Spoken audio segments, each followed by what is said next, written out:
국회 정문에 들어서면 민주주의 최후의 부루 대한민국 국회라는 상징석이 서 있습니다.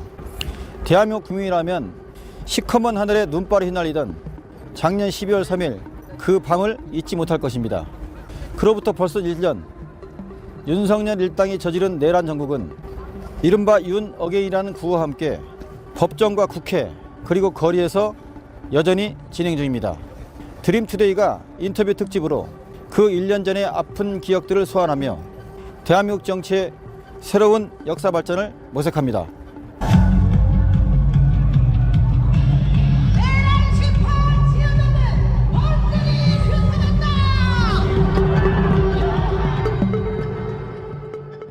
계엄 이후 지난 1년 동안 참 많은 일이 일어났었습니다. 계엄 이후 1년 동안의 대한민국을 좀 정리를 해주시죠. 여전히 내란은 진행 중이다. 그리고 그 내란이 진행 중이면서 고통받고 있는 것들은 국민들이다.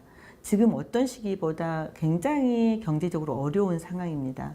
정치적으로 안정이 되어야만 국민들도 안정이 될 수 있을 건데 정치적으로 여전히 민주당은 속도를 내서 검찰 개혁부터 시작을 해서 내란을 종식시키기 위한 과정을 받고 있습니다. 근데 국민들 눈에는 여전히 국회에서 보여지는 모습이 어쩌면은 저 싸움을 빨리 좀 끝내주지. 이 아직까지 끌고 가고 있는가라고 하는 그 불안감이 작동되고 있기 때문에 저는 국민들이 그 어떤 시기보다 한편에서는 지난 윤석열 정부의 불안했던 그 3년을 그리고 계엄 이후에 그 불안했던 상황을 정리하는 과정이기도 하지만 새로운 비전 그리고 조금 더 안정되게 대통령이 일할 수 있도록 분위기를 만들어줘야 된다고 하는 이런 측면에서는 답답한 이런 1년이지 않았을까 싶어요. 그러니까 한편에서는 분노가 가라앉았던 시기이기도 하고요. 또 새로운 정부 이재명 대통령에 대한 새로운 희망을 가졌던 국민들이기도 하고 또 한편에서는 지지분해지는 것 같은 것에 대한 불안감 이게 다 상존하는 시기가 지난 1년이지 않았나 싶습니다. 12월 3일 그날 그 시간 어디서 어떻게 계엄 소식을 들으셨나요? 몇 분하고 식사하고 집에를 가서 있는데 저희 숙소에 TV가 없는데 전화가 왔어요. 광주에서 계엄인데 사실이냐. 그래서 저도 뭐 상상할 수 있는 일이 일어난 건 아니니 무슨 일이냐. 뭔데?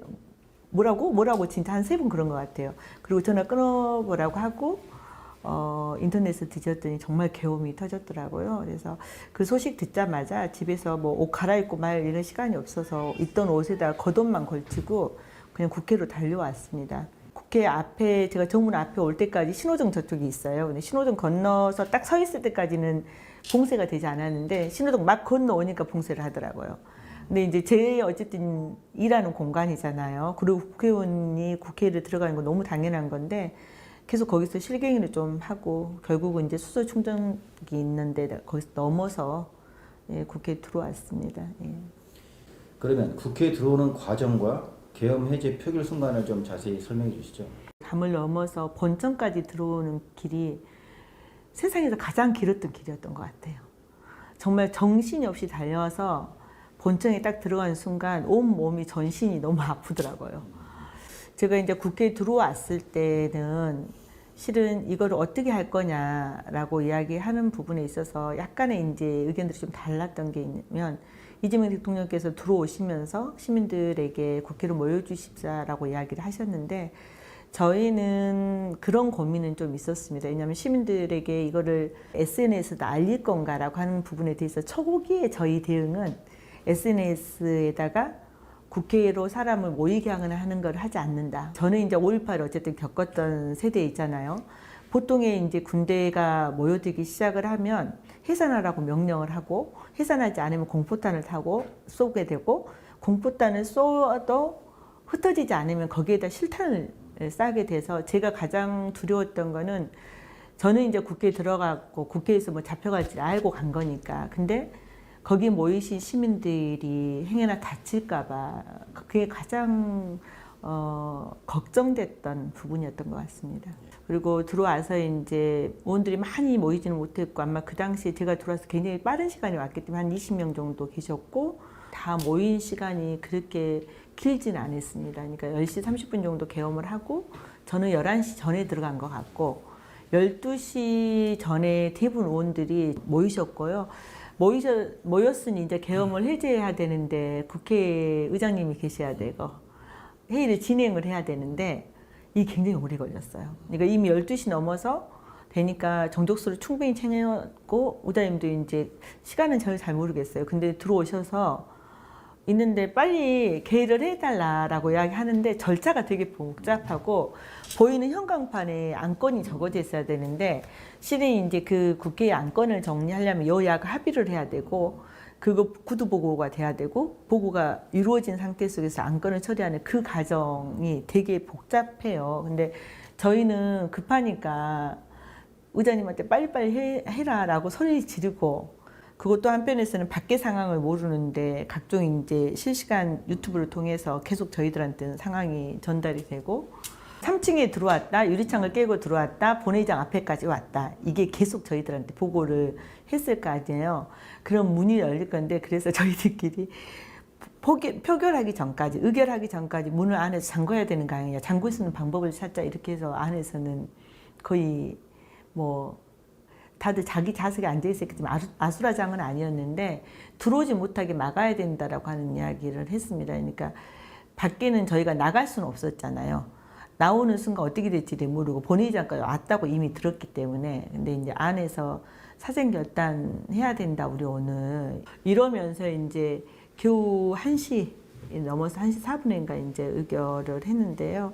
그 의결을 하는 순간까지 가는 저의 이제 느낌은 제가 초등학교 5학년 때 5.18을 겪었기 때문에 그리고 5.18을 겪었던 45년 그 동안에 끊임없이 5.18의 흔적을 찾았었고 5.18에 돌아가셨던 많은 분들을 기억했고 또 역사적으로 5.18이 줬던 교훈을 기억했던 사람이어서 근데 이제 당장 당사자였잖아요. 언제든지 계엄군이 끌려갈. 그래서 몇 가지 장면 끌려가는 질질 끌려가는 그 장면이 끊임없이 오는 약간의 트라우마도 발동을 했고 그 자리에 다들 잡혀서 죽음으로 내몰릴 수도 있다라고 하는 그 극한 고통을 서로 옆에 동료 의원들에게 서로 위로하고 우리 오늘 잡혀갈 수 있겠네 이러면서 그냥 그게 농담은 아니었을 거잖아요. 되게 진지했지만 그것이 또 같이 하는 동료애들을 더 느낄 수 있었던 그런 밤이었던 것 같습니다. 네. 전진숙 하면 아직도 삭발 장면을 기억하는 사람들이 많습니다. 삭발 배경 등 당시 심경을 좀 설명해 주시죠. 제가 최근에 제 전진숙 TV 유튜브를 찍으면서 그런 질문을 했어요. 읽는 분이 삭발을 왜 하게 됐냐. 저는 살기 위해서 했습니다. 첫 번째는 저는 한 국회의원이지만 대한민국의 한 사람이 국민입니다. 윤석열이 3월 8일 날 탈옥을 했어요. 직연이 풀어졌잖아요. 갑자기 밖에다 내놓으니 얼마나 불안했겠습니까? 그런 상황에서 헌법재판관들이 빨리빨리 헌법재판소에서 윤석열 파면에 관련된 저희가 어쨌든 탄핵을 했으니까 선고를 해줬는데 계속 늦어졌고 그것이 밖으로 이 실은 범죄자가 나와 있는 거잖아요. 이런 불안감이어서 저도 마찬가지였고 그 굉장히 불안했고 도대체 어떻게 하려고 할까? 헌법재판소, 헌법재판관들은 어떤 판단을 하려고 지금 이 상황을 만들까?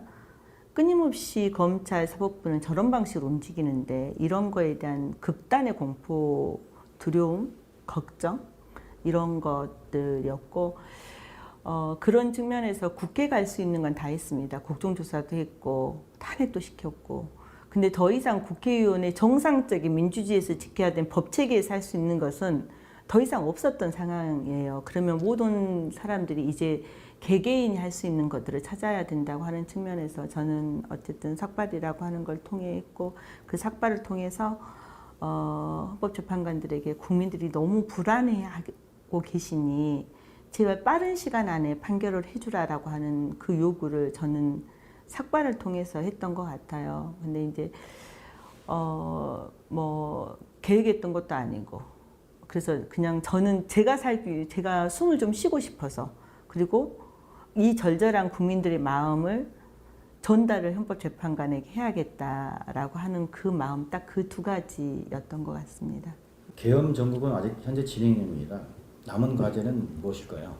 저희 민주당에서도 이야기했지만 하나는 내란 종식시키는 거, 내란과 관련해서 가담했던 모든 이들에게 다시는 똑같은 역사를 되풀이하지 말라라고 하는 그 단죄는 정하는 명확하게 돼야 된다고 생각합니다. 그래야 우리 아이들도 똑같은 일을 함에도 불구하고 당연하다고 생각하지 저는 않을 거라고 생각을 하고요. 또 하나는 이를테면 민생 회복입니다. 지금 올해 하반기는 그나마 이제 마이너스 경제에서 플러스로 들어와 있어요. 그런데 골목과 동네를 돌아다니면 여전히 임대가 많고 밤 8시 이후에는 식당에서 사람을 찾아보기 힘드는 이런 상황이에요. 그래서 정말로 밥 먹고 살기 힘들다라고 이야기하시는 분들에게 그분들에게 조금 더 나아진 경제 상황을 만들어주는 거, 그들이 가장 아파하는 민생 문제를 풀어주는 게 저는 이 정부가 또 지금 현재 해야 될 가장 중요한 문제라고 생각을 합니다. 대한민국의 민주주의는 많은 국민들의 피와 땀과 때로는 죽음으로 이루어진 역사적 산물이라고 생각합니다. 그 대한민국의 민주주의가 무너지려고 했을 때 또다시 국민들이 일어섰고 무너진 민주주의가 아니라 지키는 민주주의를 만들어내신 게 저는 위대한 국민의 역할이었습니다. 그 부분에 대해서 정말로 깊이 감사드립니다. 그리고 이제 저희들한테 주어진 숙제는 민주주의를 훼손하려고 하는, 그리고 국민의 삶을 피폐하게 만들려고 하는 어떤 세력과도 단호하게 맞서서 싸움을 해야 되고, 그 민주주의를 지키는 게 우리 모두가 해야 될 일이고, 그리고 더 나아가서 우리 세대들, 다음 세대를 위해서 우리가 해야 되는 일이라고 생각을 하고 있습니다. 그것을 위해서 국회에서 최선을 다하도록 하겠습니다.